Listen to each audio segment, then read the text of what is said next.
Il était une fois une fille.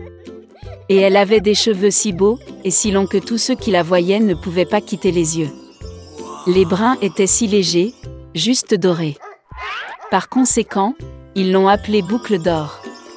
Pour toute sa beauté, c'était une petite fille très coquine.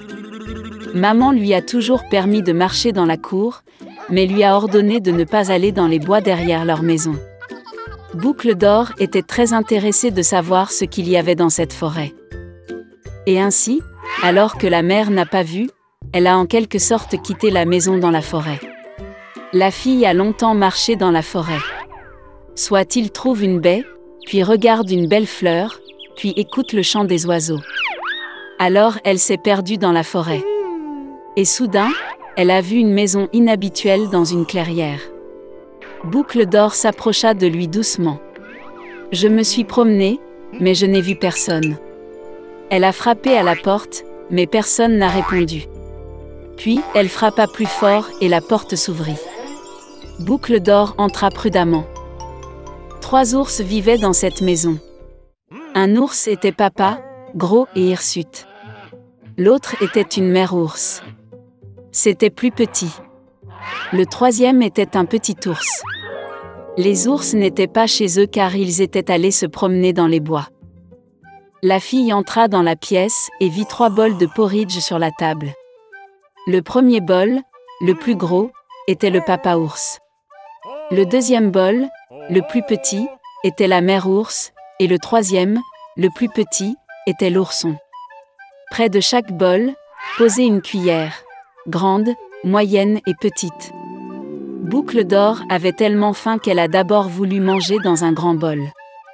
Elle prit la plus grande cuillère, prit le porridge, le goûta, mais le porridge était trop chaud. Puis elle prit une cuillère moyenne, ramassa le porridge, le goûta, mais le porridge était trop froid. Enfin, elle prit une petite cuillère et goûta le porridge du petit bol. Cette bouillie n'était ni chaude ni froide, juste comme il faut. Et Boucle d'Or a mangé toute la bouillie du petit bol. Après avoir mangé, la fille a voulu s'asseoir et a vu 3 chaises près du poêle. Une grande, une autre plus petite et la 3e, très petite, avec un petit oreiller rouge. D'abord, elle a essayé de monter dans la plus grande chaise, mais n'a pas pu. Ensuite, la fille a essayé de s'asseoir sur la chaise du milieu, mais c'était très dur et inconfortable. Finalement, elle s'assit sur la plus petite chaise, et c'était parfait pour elle.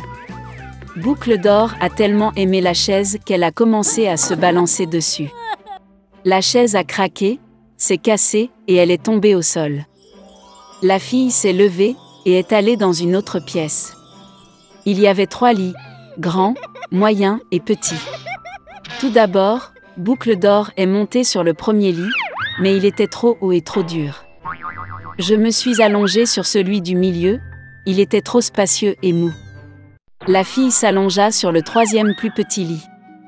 Elle était juste pour elle. Boucle d'Or se sentait si confortable et douillette qu'elle s'est rapidement endormie. La fille dormait profondément lorsque la famille des ours est revenue à la maison. Les ours ont eu très faim et sont immédiatement allés à table. En voyant son bol, Papa ours s'est vraiment mis en colère. Quelqu'un mangeait mon porridge. Il grogna. La mère ours regarda aussi dans son bol et grogna moins fort. Quelqu'un mangeait aussi dans mon bol. Et l'ourson, voyant son bol vide, a pleuré bruyamment. Quelqu'un n'a pas simplement mangé de mon bol, il a mangé toute ma bouillie. Les ours ont senti que quelque chose n'allait pas, ont quitté la table et ont commencé à regarder autour d'eux. Papa ours remarqua que quelqu'un bougeait sa chaise et grogna d'une voix terrible. Quelqu'un était assis sur ma chaise. La mère ours regarda sa chaise et se plaignit. Quelqu'un était assis sur ma chaise et l'a déplacée de sa place. Et puis, l'ours a regardé sa chaise cassée et a encore pleuré fort. Quelqu'un ne s'est pas simplement assis sur ma chaise, mais l'a cassée. Les 3 ours entrèrent prudemment dans la chambre. Quelqu'un était allongé sur mon lit et l'a froissé. Papa ours rugit d'une voix terrible. Et quelqu'un était allongé sur mon lit et l'a froissé, grogna la mère ours. L'ours en peluche a regardé son lit et a pleuré à nouveau. Quelqu'un était allongé sur mon lit aussi. Et puis il a vu la fille et a crié d'une voix mince, et dort encore en elle.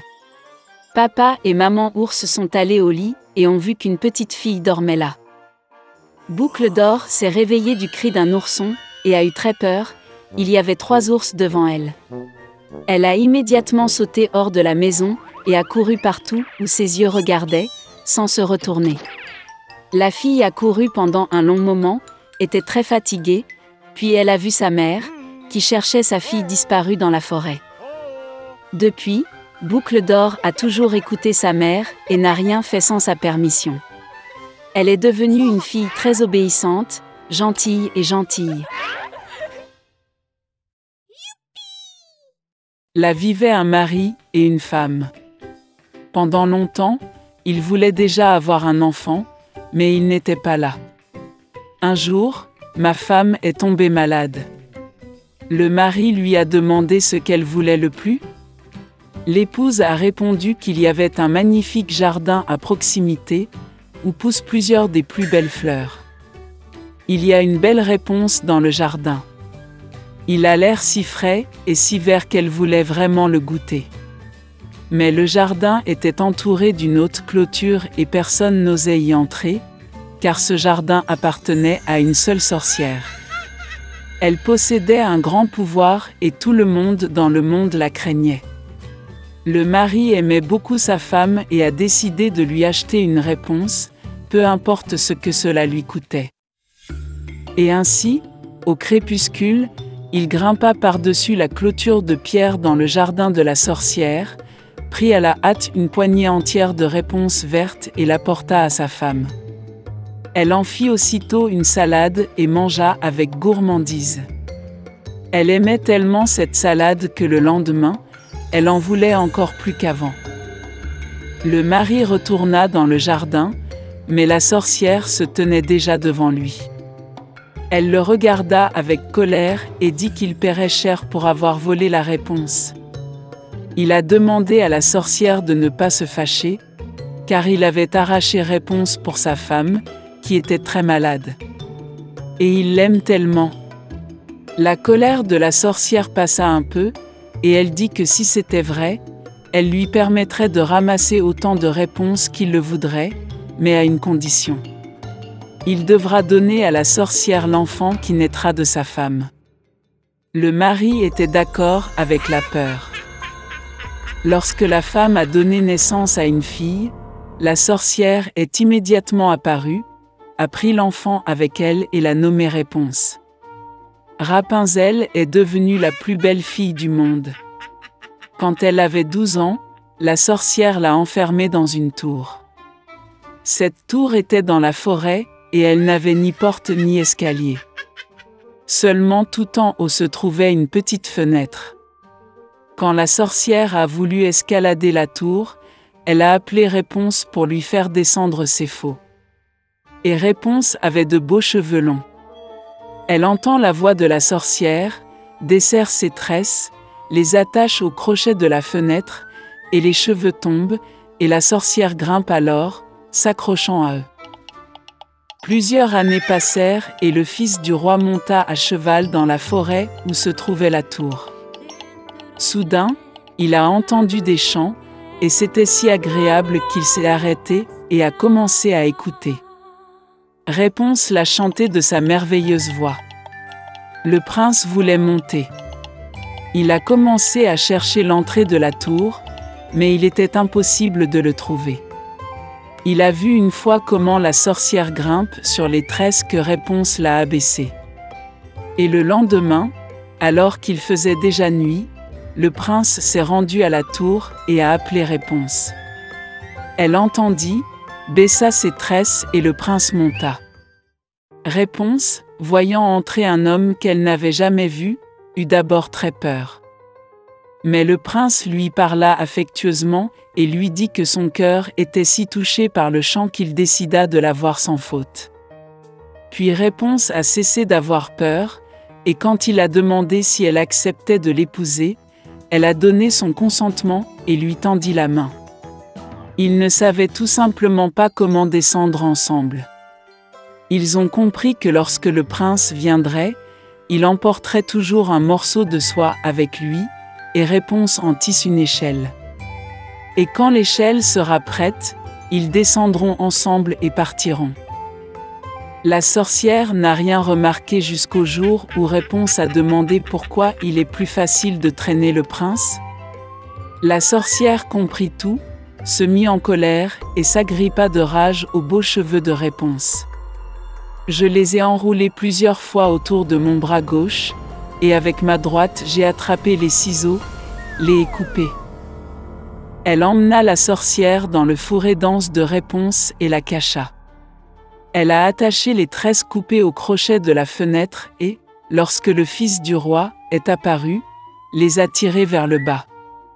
Le prince est monté et a vu la sorcière. Elle le regarda avec son regard malicieux et dit qu'il ne verrait jamais Réponse. Le prince était fou de chagrin et de désespoir, sauta hors de la tour, mais les épines épineuses des buissons, sur lesquels il tombait, lui arrachaient les yeux. Le prince aveugle a erré pendant plusieurs années dans le chagrin et le chagrin à travers la forêt, tout le temps pleurant et pleurant pour sa bien-aimée perdue. Une fois, il est entré dans un fourré dense. Soudain, le prince entendit quelqu'un chanter, cela lui semblait si familier, et il alla à sa rencontre. Lorsqu'il s'approcha, Réponse le reconnut, se jeta sur son cou et pleura amèrement de joie. 2 larmes coulèrent dans ses yeux, et le prince retrouva la vue et commença à voir comme avant. Il l'a amené dans son royaume, et ils ont vécu de très nombreuses années dans le bonheur et la joie.